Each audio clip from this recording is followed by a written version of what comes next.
Okay, so let's go ahead and begin our lesson for today. As you guys are well aware, we're down to just a short while here, ready for final exam. So I want to make sure we take the time to talk about the congruence postulates that allow us to then determine if two triangles are congruent. This is kind of one of those big things in high school geometry. That's a really big concept, but doesn't really play a hand that much outside the classroom. But this is a major concept for the course. So therefore it's really important that you guys take the time to take your notes over these videos and actually learn information from here. Now when we look at the congruence postulates, basically what we're asking ourselves is, by looking at two figures, can we determine if the triangles are congruent? In doing so, there are four ways to determine, four and only four ways to determine if two triangles are congruent. And so the first one that we're going to talk about today is side. So that's the S. Notice there are three S's. So each S means side, so that's side. The other one is called side, angle, side. Now notice that the angle is between the two sides, right? So we have a side here, we have a side here, and our angle is between the two sides. So what we call that is the included angle, okay? So basically that word included basically means between, okay? So that's kind of the whole point of side, angle, side. So if you have two sides that are congruent and an angle between them called again, that's the word included angle is congruent, then the two triangles are congruent. The next one after that, this will actually be tomorrow's lesson, is angle, side, angle. So again, notice where the side is. The side is between the two angles, so again we call that the included side. So the included side. And then we also have angle, angle, side. Now these are the four. You can't move these things around, but this is it. This is the only way to show that two triangles are congruent.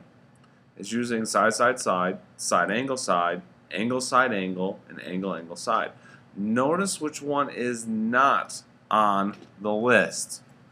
You will notice that we have a bunch of these permutations that are available, but notice that we don't have angle, side, angle. Okay, that's for obvious reasons, and that's not just so we can be politically correct, but angle, side, angle does not prove that two triangles are congruent. So it's really important that we understand that these are the four, right? These four right here, these four are the only four that exist. Okay, so you can't use any other one. So again, side, angle, side, angle, and angle, angle, side. Now the first thing we're actually going to talk about today is Cpctc. Corresponding parts of congruent triangles are congruent. So it's a lot to spit off, so I just want to make sure that you remember it as Cpctc. Corresponding parts of congruent triangles are congruent. Now again, the key thing you might want to remember there is the corresponding parts, and what makes something a corresponding part. Well, let's go to the next slide and we'll see. In this next slide, we have two triangles that are congruent. And so what I want you to do is we're going to list out our corresponding angles that are congruent and our corresponding sides that are congruent. So let's go ahead and do that real quick. I'm going to lock these in place so we don't lose stuff. So if the two triangles are congruent, what does B correspond to? So you kind of look at B and say, okay, well, actually I'm going to go ahead and unlock this for a minute, because we're going to take this, and if I take that triangle and I move it over here, I'm like, oh, B corresponds to what point? And it should correspond to E. So why that's important? Uh-oh, I think I got myself in a little bit of an unfortunate situation here, so let's do undo. There we go. So now I understand that B corresponds to E. We can say that angle B is congruent to angle E. Okay, so we're listing out our corresponding pairs. Okay, now angle A corresponds to which angle in D? So we look at, well, BA all, so it's got to be congruent to D. And then angle C is congruent to angle F. Okay, so again, that's pretty simple. Now, remember, we had this discussion before, angles versus sides, right? So your angle versus side, okay? So the angles of a triangle add up to 180. The sides, there is no limit or exact measure that the sides can be. Okay, so that's really important. It's the angles that add up to 180. Not really going to play a big role in this particular lesson. But again, understanding that our sides here must be congruent. We have side AB is congruent to what? Now, this is what's really important here. You need to make sure that order matters, okay? Now, I could have said BA or AB. That part doesn't matter. What matters is the next point. I'm going from A to B, right? I'm going from A going to B. So what does A correspond to? A corresponds to D. So therefore, therefore the correct answer would be DE. If you were to put ED, that would be incorrect because the order matters in this case. So it's really important that you pay very close attention to the order in which you are writing these.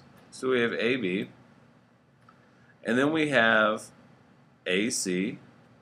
So again, AC corresponds to, right, we're going from A to C, therefore it corresponds to D to F. And then finally we have BC. BC corresponds to EF. Okay. So again, with Cpctc, order matters. Okay. Really, really important that you understand that with congruent triangles. So we go over here and we say, okay, all my corresponding parts are equal. So I'm going to tell you these two triangles are congruent. One of the things that you need to learn to write is something called a congruence statement. Okay, congruence statement. In the congruence statement, you're basically telling me what two shapes are congruent. So if we look at number one, we have two triangles, and I told you they are congruent.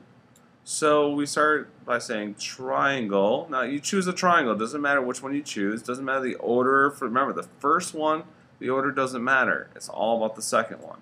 So I'm going to say RST. So triangle RST is congruent to triangle. Now this is where your order matters. What does R and RST, okay, so what does this angle correspond to in this triangle? In this case, we actually get really lucky. It actually corresponds to itself. So we get R, angle S corresponds to which angle? Okay, it should correspond to angle U, so RU, and then angle T corresponds to angle T. So triangle RST is congruent to triangle RUT. That, sorry ladies and gentlemen, this is your congruent statement. Okay? So let's practice that again with number two. We have two triangles that are congruent, and again we choose the first one, doesn't really matter which one we choose, so MQP is congruent to triangle. And then what does M correspond to? Right? If we're talking about, let's try and highlight this real quick here. I'm talking about this triangle. Alright? And then I'm also talking about the other triangle. Okay. What does M correspond to from the blue and the red to the stars? Well, we kind of luck out again. It actually corresponds to itself. What does Q correspond to? Q corresponds to N, and P corresponds to itself. So again, that is our congruent statement. Okay, so let's try this again. If we're looking at number three, okay, now again, this is going to be a little trickier. Which of these, these two triangles are congruent, therefore, what's the congruent statement? So you start off with any of the two triangles. We'll say triangle ABC is congruent to. Now, let's take a look at this. If you notice here, these are kind of drawn incorrectly. It really needs to be, come up like this. There we go. That's actually much better. Notice that C is kind of with itself a little bit. Not necessarily vertical angles, but they are congruent angles. Notice that AC, and EC are congruent. We're told that by the tick marks, right? So therefore, A corresponds to E.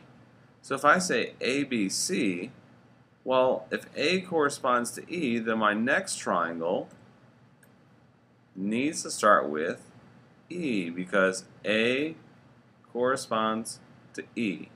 Now, what does B correspond to? Well, if you notice, B has this single arc. What other angle down here in this triangle, right here, this triangle, what other angle has that mark? Well, notice angle D. So that's ED, and then C corresponds to itself. Okay. And we had the same similar situation over here in number 4, where we have triangle ABC is congruent to triangle. Now notice which angle does not have anything, right? We have angle A down here, which is corresponding to angle D. So that's actually DEC. Okay. So that's how we write congruent statements. So that's basically